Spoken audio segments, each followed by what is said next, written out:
bienvenue dans Pause Déj, la dernière de la saison, comme j'aime bien dire, on se fait plaisir.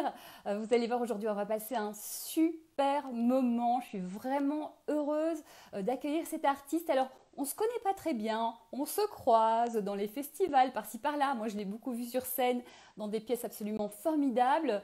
Il vient chez vous régulièrement, si vous voyez, si vous regardez des séries.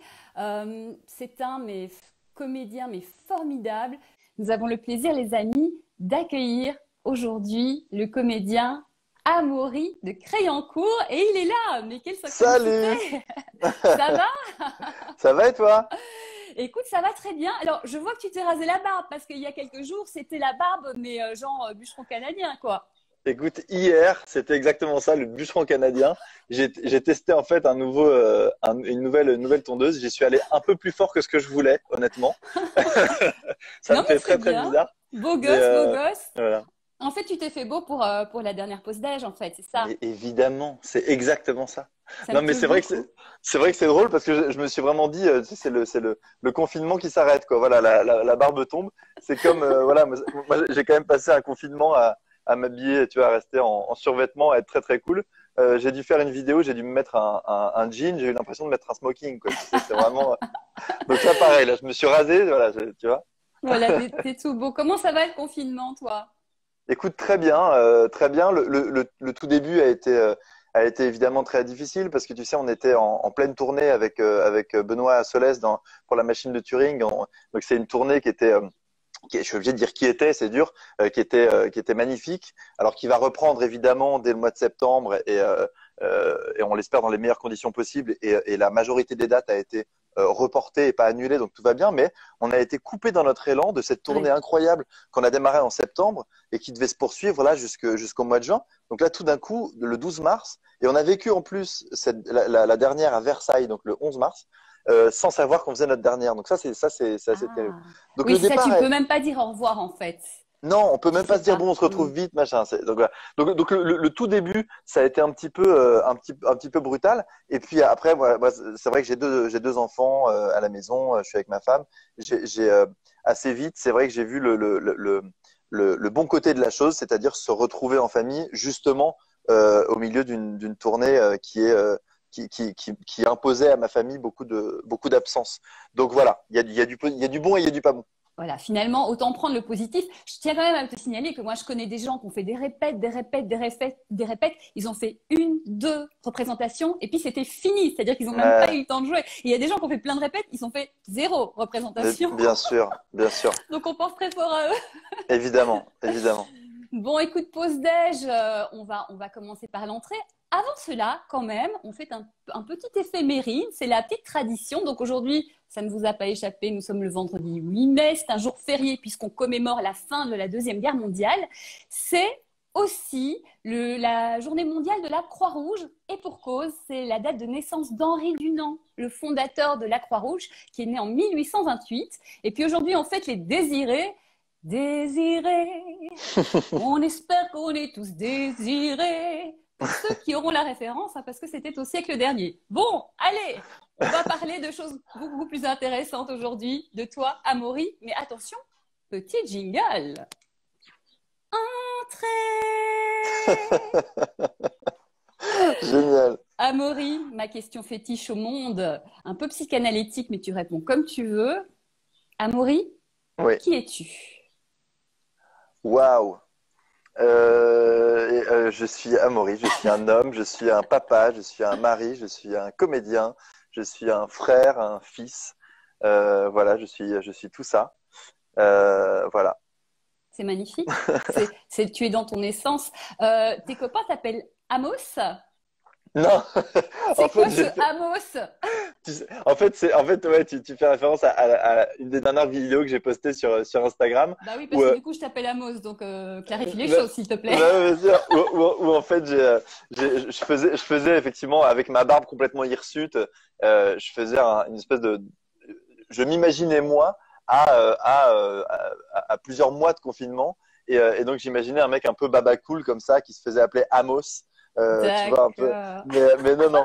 Mes amis, il y a Amo de temps en temps, il y a Momo parfois et mes Ah, et et mes amis, ma bande, mon crew, mon équipe, ils m'appellent Rimoa. C'est à mourir en verlan, voilà. D'accord. Depuis le lycée, on s'appelait comme ça par nos prénoms verlan. Tu sais, le verlan, c'était à l'époque, quand on était adolescent, c'était la mode de parler verlan. Ouais, tu veux dire au millénaire précédent, c'est ça? Exactement.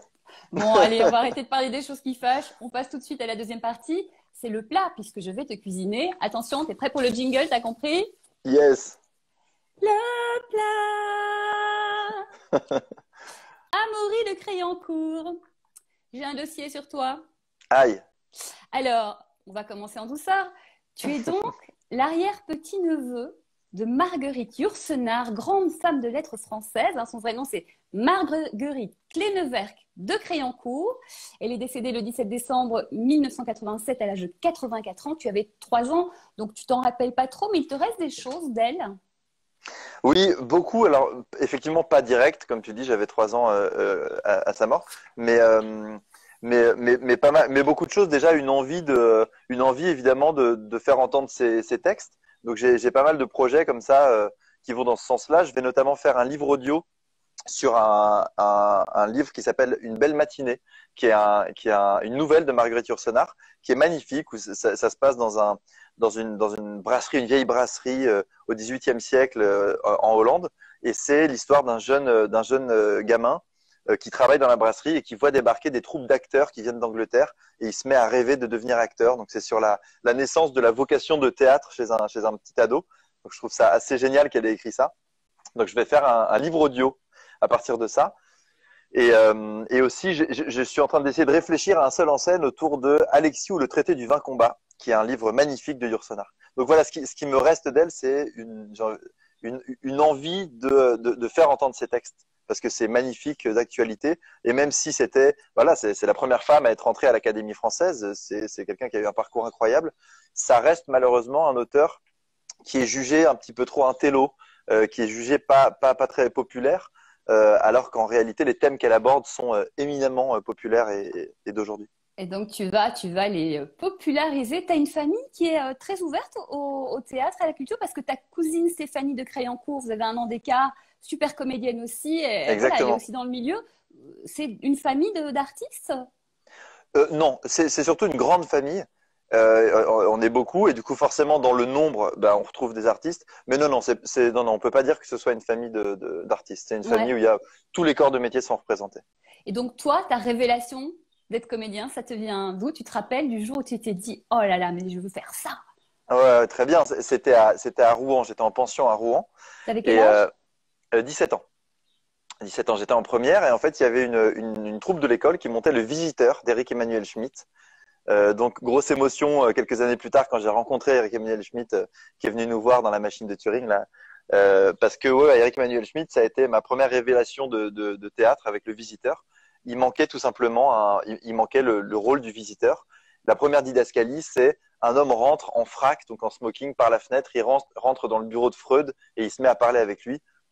Dès le début, j'ai trouvé ça cool, quoi. Je trouvais ça hyper chouette de faire ça. J'avais un rapport au théâtre qui était nul, c'est-à-dire que pour moi, le théâtre, c'était le truc où on nous obligeait à aller, tu sais, les sorties de classe au théâtre. Je me Voilà, moi, je viens pas. rappelle. Tu vois, pour moi, c'était ça le théâtre. C'était pas du tout. Y en a qui disent j'ai toujours voulu faire ça, machin, et c'est génial. Moi, c'est absolument pas le cas. C'est quelque chose qui est venu. On peut pas dire sur le tard non plus, parce que 17 ans, ça reste tôt, mais c'est venu pas avant 17 ans, quoi. Et par contre, ça a été immédiat. C'est-à-dire que je suis monté sur scène, j'ai commencé rien que le travail de répétition. J'avais une sensation très étrange d'être chez moi. Je sais pas comment dire, mais c'était très naturel pour moi de faire ça. Et ouais, ça a été tout de suite. Et après la rencontre avec le public. Donc le premier public, c'était donc dans ce gymnase, quoi, hein, au lycée à Rouen. Donc c'était tous les élèves les 300 élèves de l'internat. Ça a été fou tout de suite. Je me suis tout de suite dit bon, ok, ce sera ça. Ouais. Du coup, tu es parti sur des études de théâtre, tu as fait plein de pièces. On va quand même citer parmi les pièces Le porteur d'histoire d'Alexis Michalik de Molière en 2014, La machine de Turing, Benoît Solès, tu en parlais, 4 Molière en 2019. La majorité des comédiens rêvent de jouer dans les pièces dans lesquelles tu joues, Amaury. Tu te rends compte de ça? Non, mais tu te rends compte de ça? Je me rends compte que j'ai beaucoup de chance et c'est vrai que dans les deux cas, je suis très fier de ces projets parce que dans les deux cas, c'est des projets Alexis Michalik n'était pas encore, si j'ose dire, Alexis Michalik au moment où on a créé le porteur d'histoire. Oui, il a été révélé par le porteur d'histoire. Exactement. Et dans les deux cas, il n'y avait pas de production, il n'y avait pas d'argent. Il y avait juste un joli texte, une équipe, une envie de faire du théâtre, et on a fait ça. Le porteur d'histoire, jusqu'au bout. J'ai joué ce spectacle quand même de juillet 2011 à juin 2018. Et puis je suis encore sur les affiches, hein, officiellement, je joue encore dedans. Euh, j'ai joué avec le même blouson qui avait coûté 5 balles chez Guérissol, tu sais, à la friperie à Anvers, parce que vraiment, il n'y avait pas d'argent. C'est vraiment des costumes qui ont été achetés à droite à gauche. Et il y a un côté comme ça de briques et de broc qui, au final, est ce qui marche justement dans le porteur d'histoire. Bah, c'est Et la beaucoup de machine de Turing, vérité, ouais. ouais. Et la machine de Turing, de la même façon, Benoît Solès, Tristan Petit-Gérard, le metteur en scène, tous les deux donc avaient envie de faire cette pièce. On s'est rencontrés, donc on s'est retrouvés à trois à vouloir défendre ce projet en se disant on va le faire, on ira à Avignon, on verra où on ira. Et ensuite voilà, on a fait des lectures, on a rencontré des producteurs et ça a fini par se faire dans des très bonnes conditions. Mais la toute base, c'était vraiment voilà, c'était vraiment, je trouve ça joli de se dire que c'était juste une envie de faire du théâtre ensemble. Mmh. Et que ça arrive aussi haut, parce que c'est vrai, je peux le dire sans, je vais pas faire de fausse modestie, c'est vrai que ces deux projets sont arrivés très haut, et que ça arrive aussi haut après, c'est la meilleure des récompenses, c'est merveilleux, j'ai beaucoup de chance. C'est formidable. Justement, le porteur d'histoire, alors je t'avoue, c'est ma pièce préférée au monde, je pense. Et je pense, Waouh. j'ai compté, j'ai dû voir quasiment 1000 pièces parce que c'est mon métier, enfin, c'est ma passion et tout, j'en vois tout le temps.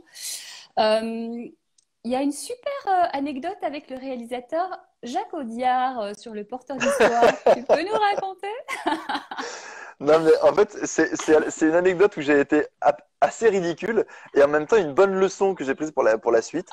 Dans le porteur d'histoire, donc, tu l'as vu, mais je le dis pour les autres, on est sur scène au début du spectacle, donc on voit arriver les gens. Et je vois arriver dans la salle, ça se passe un mois ou deux, je crois, après la sortie et le triomphe du prophète, du film Un prophète.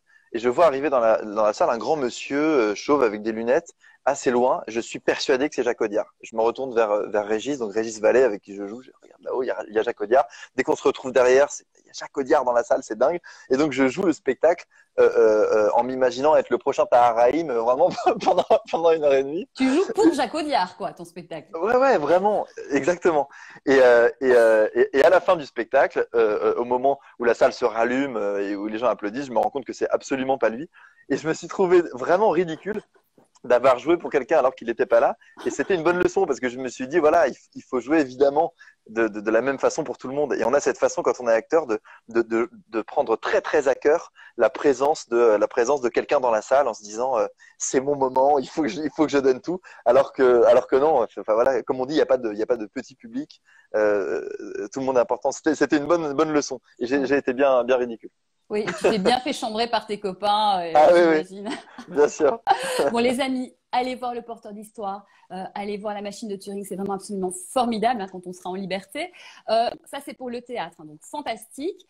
Et puis, en fait, tu es aussi entré dans le monde des séries. Tu en as fait beaucoup, beaucoup, beaucoup. La première importante, c'est en 2013, personnage récurrent. Nos chers voisins sur TF1, Parole d'emploi sur France 2 en 2016.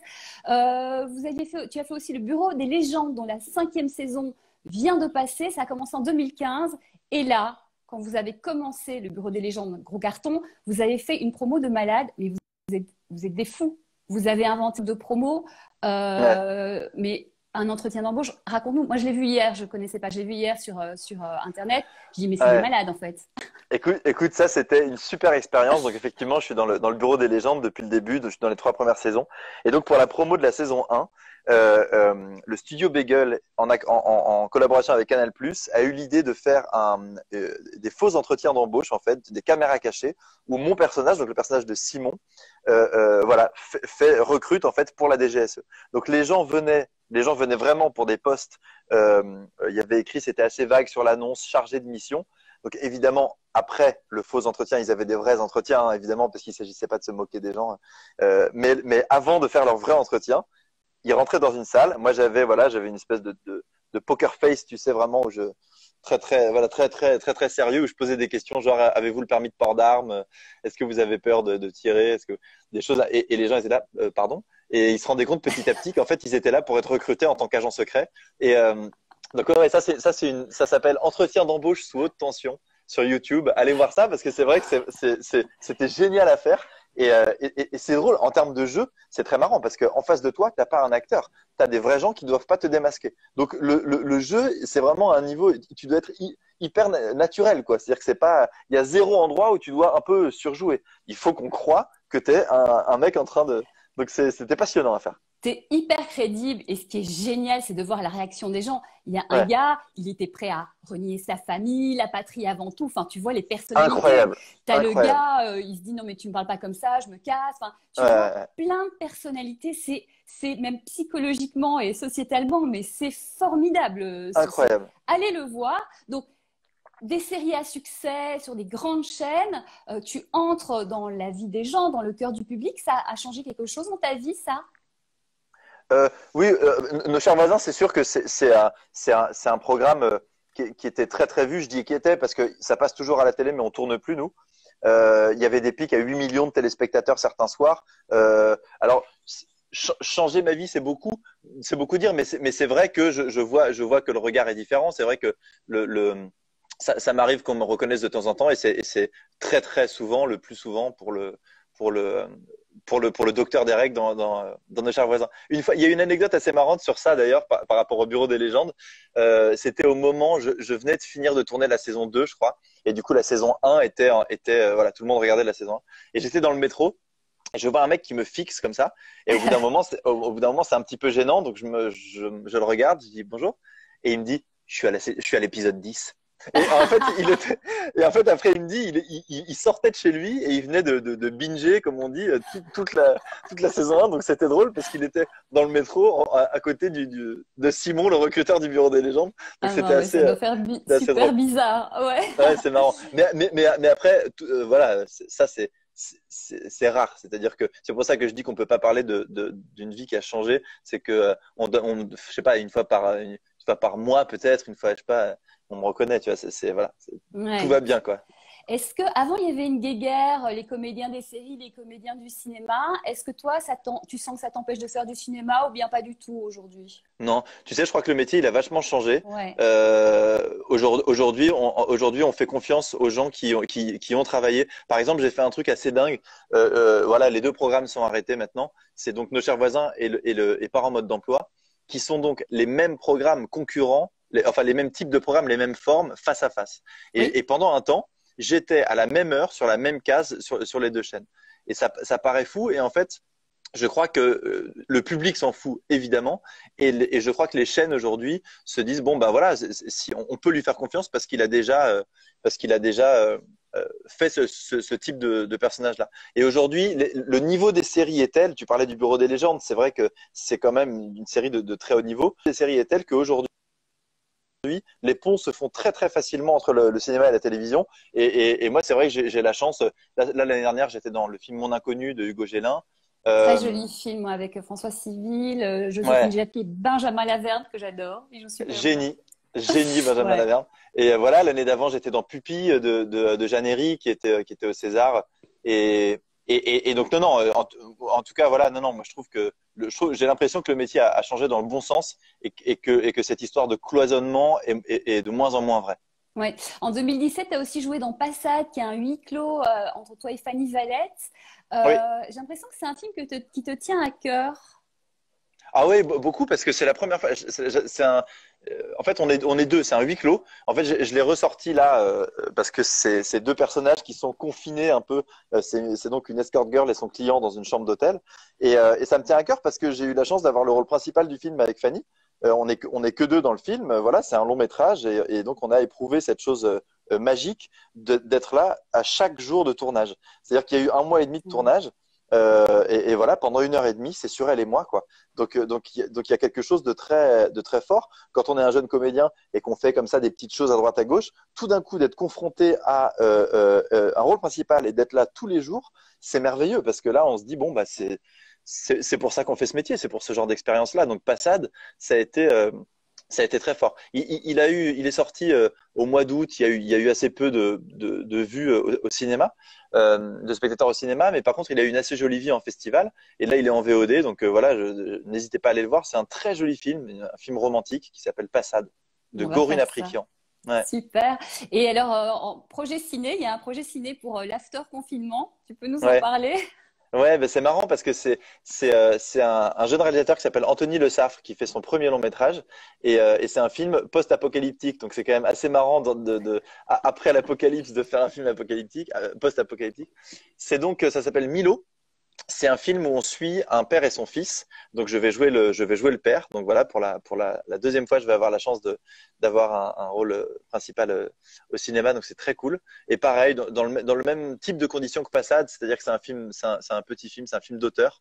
Donc c'est assez cool parce qu'on va avoir le temps de faire les choses. Voilà, ça va être assez cool. Il y a encore un flou sur la date exacte de démarrage, mais voilà, c'est un père et son fils dans la tourmente.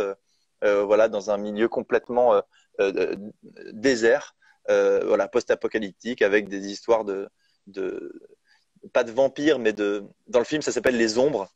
Voilà, je peux pas trop en dire plus, mais il y a quelque chose un peu fantastique comme ça dans le film qui est génial. À la lecture, c'était génial. Ma première scène, on voit un mec qui est éjecté d'une petite maison à coups de pied. On voit une grosse Rangers. Et ensuite, on me voit débarquer avec une batte de baseball. Voilà, c'est cool. C'est le genre de truc quand on est petit, quand on est enfant et qu'on a envie de faire du cinéma, c'est le genre de rôle qu'on a envie de faire. Voilà, le côté un peu badass comme ça. Je suis très Ouais. content de faire ça. Ça fait un peu Ouais, penser à certains côtés de Tarantino. En tout cas, un film d'auteur post-apocalyptique. Déjà, rien que cette façon de le dénommer, c'est rigolo. Donc, on ouais, surveillera ça. On ouais. croise les doigts pour que le tournage puisse se faire le plus dès que possible, en fait. Quand je t'ai demandé quels étaient tes rêves et tout, bon, tu m'as parlé de tes enfants, de ta famille, d'un équilibre entre le travail qui est très prenant et ta vie personnelle. Et puis, tu m'as parlé de baleines. Raconte-moi ça. Moi, je suis un dingue de plongée sous-marine. C'est ma passion, c'est-à-dire que j'adore ça. J'ai découvert ça en Thaïlande il y a 15 ans. Et depuis, dès que je vais en vacances, je cherche un spot où il peut y avoir de la plongée. Quand je suis en tournée quelque part, je m'arrange pour pouvoir en faire. Et forcément, pendant le confinement, la plongée est assez limitée, hein. À part dans la baignoire, c'est quand même relativement limité. Donc ouais, là, si tu me demandes un rêve à moyen terme, ouais, c'est de me retrouver à faire de la plongée. Et dans la plongée, j'ai eu la chance déjà de voir des raimentas, des requins, de voir plein de choses, mais j'ai encore jamais rencontré une baleine sous l'eau. J'en ai vu depuis un bateau, mais chaque fois que j'ai essayé de nager avec, j'ai pas réussi. Et à chaque fois qu'on entend parler de ça, je crois que c'est une expérience qui est dingue. L'œil de la baleine, la rencontre avec l'œil de la baleine, apparemment, c'est un truc fou dont tu te souviens tout le temps. Tu es quand même dans l'eau avec un poisson qui peut faire 15 mètres. Donc tu te sens tout petit, quoi. Et c'est ça que j'adore d'ailleurs dans la plongée sous-marine, c'est qu'il y a un truc. Aujourd'hui, il y a très peu d'animaux qui vivent à l'état sauvage. Mm. Même en Afrique du Sud, les lions, ils ont tous des noms et ils sont dans des réserves, même si c'est dans de très bonnes conditions. Aujourd'hui le principe de l'animal sauvage, c'est rare. Et sous l'eau, par définition, ils sont tous sauvages, quoi. Donc t'es tout petit quand t'es dans l'eau parce que Ouais, t'es pas chez toi, quoi. ouais. T'es pas chez toi. Tu observes, tu croises les bras, tu respires profondément et lentement et tu regardes, quoi. Et ça c'est un bonheur. Ça te dépasse. Alors, il y a Jean-Pierre qui arrête pas de demander si tu es normand, donc je vais quand même te poser la question parce que là, Ah, non, pas du tout. Alors, ma maman vit en Normandie, voilà. euh, mais, mais, euh, mais je suis pas normand, non. Non, moi, je suis franco-belgo-hongrois. Voilà. Voilà, je suis Belgo, un gros mélange. Et ouais, voilà, on est cousins. bien sûr. Alors, pendant le confinement, bah voilà, comme beaucoup d'artistes, tu proposes des petites choses. Donc, toi, tu nous fais des vidéos très rigolotes. Vas-y, tu peux nous les pitcher?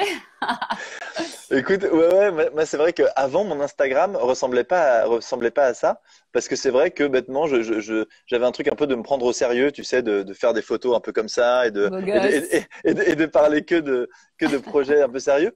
Et je me suis dit, je trouve que c'est une période où chacun y va de son petit grain de sel. Moi, j'aime bien laisser la science aux scientifiques, tu vois, la politique aux politiciens. Et moi, bah voilà, mon métier, de divertir. Et du coup, j'ai voulu essayer de faire des petites vidéos un peu marrantes. Donc, effectivement, le principe, c'est donc avec ma femme Baya, c'est de faire à chaque fois des espèces de petites vidéos où en gros je suis un gros mytho, quoi. C'est-à-dire que je suis par exemple je dis bon bah salut les amis, je suis à la plage, je suis désolé, et dans le cadre on voit donc un petit coquillage, une crème solaire. Et ensuite, je dis voilà, je suis désolé, le confinement, c'était pas pour moi, je me suis barré. Et en fait, là-dessus, il y a Baya qui arrive, qui prend le téléphone et on se rend compte qu'on est à côté des poubelles dans une cour d'immeuble. Donc voilà, le principe, c'est un peu ça. C'est le ridicule comme ça, parfois, qu'on peut avoir sur Instagram à vouloir s'inventer une vie alors qu'il n'en est rien. Donc je me suis un petit peu amusé à ça. Alors, c'est très drôle, hein. Regardez sur l'Instagram Amaury de Crayoncourt. C'est vraiment très drôle. Bon, alors, le truc, c'est que Baya, à chaque fois, c'est elle qui vient de casser ton plan. C'est vraiment, elle joue le rôle pas très sympa, la pauvre Baya. Donc, elle est vraiment cool. Et pour lui rendre justice, Baya aussi, elle fait des choses pendant le confinement. Tu peux nous en parler? Baya bosse énormément. Baya Reaz, elle est comédienne, auteure et réalisatrice. Elle a écrit et réalisé une série qui s'appelle Baby Clash. Elle a réalisé ça, elle a tourné ça donc avant le confinement. Elle a commencé le montage avant le confinement, mais elle a fini la post-production, le montage et tout pendant le confinement. Et surtout, elle a sorti cette série-là maintenant. Quand elle l'a fait, elle était enceinte de notre deuxième bébé, donc c'est vraiment c'est une warrior quoi. Ma femme, elle est vraiment, elle m'impressionne beaucoup d'avoir fait ce truc-là. Et donc voilà, ça s'appelle Baby Clash. C'est donc une série coproduite donc par Baya et moi avec des super jeunes comédiens, Baya Reaz donc à l'écriture et à la réalisation. Voilà, c'est vraiment voilà Yasmina Talibi et Michael Lumière, les deux acteurs. Et ça parle du rapport quand un bébé arrive, c'est ça? C'est exactement ça. C'est deux jeunes gens à qui il arrive cette merveilleuse chose d'attendre un bébé. Mais pour l'un, c'est peut-être un petit peu trop tôt. Il se pose encore un peu des questions. Voilà, comment arrive cette chose-là du bébé dans la vie. Le baby clash, en fait, c'est une vraie théorie. C'est vraiment voilà comment un couple s'en sort ou pas. En l'occurrence, dans le baby clash, c'est comment ils s'en sortent pas. Mais vous verrez dans la série s'ils s'en sortent ou pas. Ça, je vais pas spoiler. Ne spoil pas. Voilà. Où est-ce qu'on peut voir la série? Sur YouTube, Baya Reaz a une chaîne. Donc voilà, Baya Reaz sur YouTube. Comment Et vous t'écris trouverez Reaz? Rehaz. Et vous trouverez tous les épisodes. Il y en a 5. Voilà, le tout se regarde en 20 minutes. C'est des petits épisodes de 3-4 minutes. C'est très beau, c'est très fort. Et c'est drôle aussi. Baya, ça ressemble à ce que fait Baya. Elle avait fait une série qui s'appelait Paris un jour 2, que vous pouvez trouver aussi sur sa page. Et ça ressemble à ce qu'elle fait. Voilà, c'est de la dramédie, comme elle dit. Bon, ben on va aller voir ça. En attendant, c'est l'heure de notre petite douceur, le dessert. Tu connais maintenant l'émission, c'est le générique. Le dessert, le dernier dessert de cette période de pause déj. Et alors, quand je t'ai proposé, je t'ai demandé de nous préparer un dessert avec amour, tu m'as dit, moi vraiment, c'est pas forcément parler de moi. Je voudrais mettre en avant une association et c'est tout à ton honneur. Vas-y, quelle est Ouais. cette association? Alors déjà, je dis coucou à Rudy parce qu'il y a Rudy qui est en bas et qui me dit coucou. Alors je vais lui dire coucou, coucou Rudy. Télépathie. Euh, alors l'association, elle s'appelle Lève les yeux.